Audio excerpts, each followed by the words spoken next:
I had heard about Emerson's program and that it's like one of the best journalism schools in the country. One of my good friends from my high school newspaper came here, so she invited me out to visit her.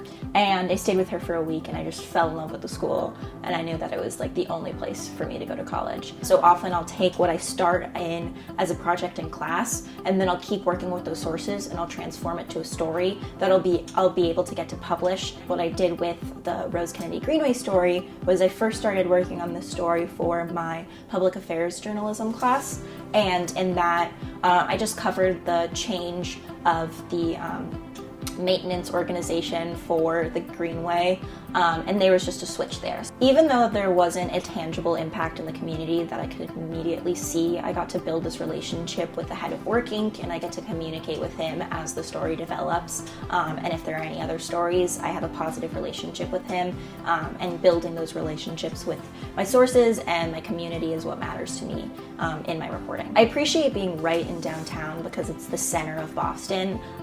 Journalism takes you everywhere. I've gone out to all the outskirts of Boston, but it's all pretty accessible because I'm like right in the middle.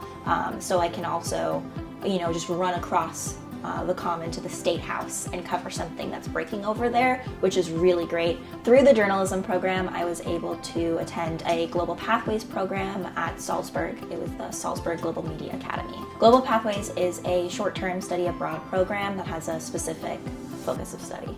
My experience in the program was definitely life-changing. My very first journalism professor is the professor that ended up bringing me to the Salzburg program. He runs it, and so literally first day I made a connection that has helped me so much as a journalist and is a relationship with a professor that I still foster today.